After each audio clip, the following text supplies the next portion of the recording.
vivre d'une certaine manière, c'est très lié à manger. Et puis renoncer à manger, c'est on pourrait dire une manière d'accepter de mourir un peu.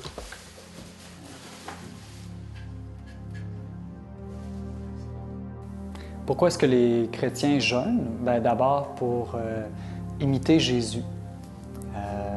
Jésus lui-même, il a commencé sa vie publique en jeûnant au désert, plus de 40 jours, donc sans manger ni boire.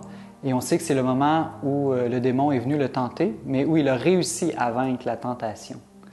Et donc, pour nous, jeûner en carême, c'est aussi comme une préparation pour apprendre à vaincre les tentations et se préparer en même temps pour la mission. Le jeûne auquel nous appelle Jésus, c'est d'abord un jeûne au sens strict, donc le fait de vraiment se priver de nourriture. Évidemment, après, on peut faire des jeûnes spirituels, comme par exemple jeûner d'Internet ou de cigarettes, mais vraiment le jeûne auquel il nous appelle d'abord, c'est le jeûne de nourriture. Et pourquoi? Parce que la nourriture est vraiment liée à notre aide fondamentale, à notre vie, à notre corps. Et Jésus veut nous faire vivre cette expérience de dépasser nos peurs de mourir, nos peurs de souffrir, et d'apprendre à faire de notre vie un sacrifice et un don, comme lui a fait. Une bonne manière de jeûner en carême, c'est de jeûner au pain et à l'eau, mais en se faisant un pain plus nourrissant. Et puis quand on le fait soi-même, c'est une bonne manière de se préparer à jeûner. Donc en faisant le pain, c'est une forme de prière, on pourrait dire. L'Église ne nous demande pas énormément dans ce qui est obligatoire. Dans ce qui est obligatoire, il suffit de jeûner le mercredi des cendres et le vendredi saint, c'est-à-dire en mangeant pas plus qu'un repas et 2 petites collations dans la journée. Par contre, l'Église nous invite de manière générale à développer un esprit de jeûne. Dans la liberté et l'amour, on est invité à faire plus, à juger selon chacun qu'est-ce qu'on peut faire pour vivre cette expérience du jeûne. Expérience qui n'est pas simplement, il faut rappeler, une pénitence, mais qui est aussi une manière de se rapprocher de Dieu. En fait, c'est intéressant parce que dans l'Ancien Testament, le mot hébreu qui est utilisé pour parler du jeûne, c'est le mot som, qui veut dire à la fois jeûne et expérience religieuse. Donc, pour les anciens, et d'ailleurs on le voit dans toutes les grandes religions, le jeûne est toujours relié à une manière de se rapprocher de Dieu.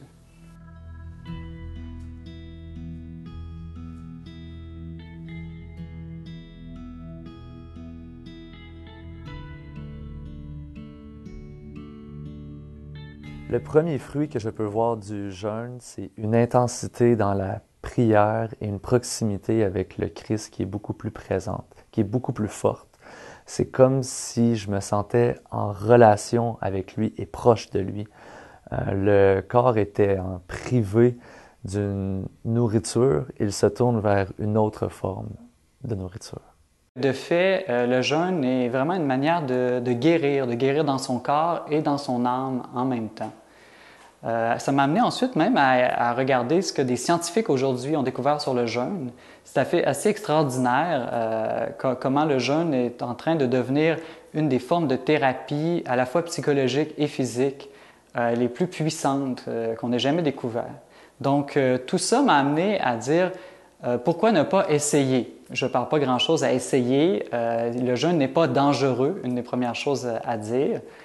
Donc, j'ai commencé par faire un jeûne de 3 jours, comme une expérience.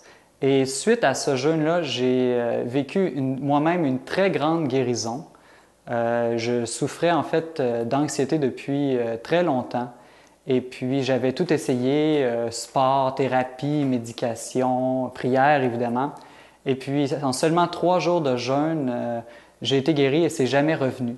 Et je pense que c'est à la fois une guérison qui vient de Dieu à travers des grâces, mais aussi une guérison qui vient, je dirais, par une guérison du corps, par la nature.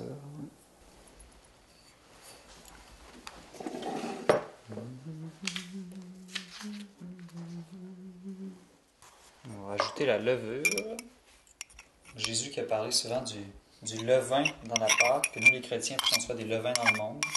Ce qui est bien en faisant du pain, c'est que on redécouvre toutes les paraboles évangéliques qui nous parlent, que Jésus utilise à travers le pain, mais on les vit concrètement.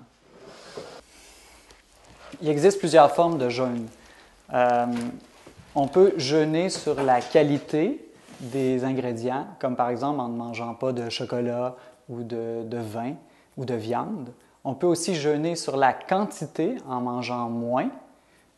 Donc, par exemple, comme j'expliquais, manger un seul repas dans la journée. Un jeûne qui est très traditionnel dans l'Église, c'est le fait de manger seulement du pain et de boire seulement de l'eau. Mais il existe aussi le jeûne strict, comme Moïse et Jésus ont fait, c'est-à-dire de rien manger du tout. On peut se contenter seulement de boire de l'eau. Il y a plusieurs manières de commencer à jeûner. C'est un peu comme pour aller dans une piscine. On peut y aller très graduellement, en commençant par les orteils, les jambes, et puis se mettre un petit peu d'eau sur le dos. Et puis comme ça, c'est moins difficile, on laisse notre corps s'habituer. Ou on peut aussi, c'est peut-être plus ma technique préférée, plonger directement dans l'eau. Donc moi, j'ai préféré ça, commencer par un jeûne peut-être un peu plus intense, mais après, ça donne l'avantage que les autres petits jeûnes nous paraissent très faciles. Lorsqu'on ne vit que de pain, on apprend vraiment à développer une relation spéciale au pain. Puis après, quand on va communier, bien dans la communion, Jésus se présente sous l'apparence du pain. Il a dit lui-même, « Je suis le pain de vie ». Et donc, déjà, on a appris à vivre avec le pain, à ne vivre que du pain. Et c'est une certaine manière d'apprendre à vivre que de Jésus.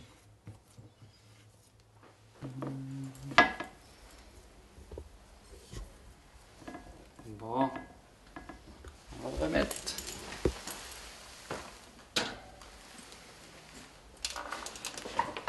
Je dirais que ma plus belle expérience que j'ai eue avec le jeûne, elle s'est passée au mois de septembre passé. J'ai fait un jeûne de 7 jours, donc de dimanche de la messe jusqu'à l'autre dimanche. Et ça m'est venu dans un certain songe, comme d'une prière de l'intérieur. Et j'ai eu 3 intentions de prière qui étaient pour une résolution dans mon milieu de travail, pour une résolution de la vie familiale de ma copine qui vit des problèmes de violence avec son père, et pour une plus grande proximité avec le Christ. Et plus que les jours avançaient, plus que j'avais la force d'avancer, plus que je sentais qu'il allait avoir des fruits et que je me sentais proche du Christ dans mes prières. Et finalement, le 5e jour, j'ai appris que ma copine avait décidé de faire un jeûne avec moi et qu'elle l'avait fait depuis le début. Et ça m'a donné une force, là. Ça m'a redonné la force de dire « Ah, OK, je ne suis pas seul ». Ça me rappelle aussi que lorsque je jeûne, je ne suis pas seul. Il est avec moi, il est auprès de moi. Et les deux, on a vraiment pu vivre ensemble des fruits réels du jeûne qu'on avait demandé. Et non seulement une proximité l'un avec l'autre dans cette épreuve-là, une proximité avec le Christ, avec des prières qui étaient beaucoup plus puissantes, mais avec une résolution dans la vie réelle aussi, là. Faire du pain, ça demande du temps. Plusieurs petites étapes, mais ça demande de la patience. Et puis c'est une belle image dans la vie spirituelle. Oui, il faut agir, faire certains exercices spirituels, mais surtout être patient, laisser le temps à la grâce d'agir. Le jeûne, pour moi, c'est vraiment une proximité avec le Christ. En vivant dans sa souffrance, il vit au sein de la nôtre aussi. Et c'est ce qui nous lie, c'est ce qui nous rapproche et qui nous met en communion plus intense avec lui. Le jeûne, c'est une arme redoutable.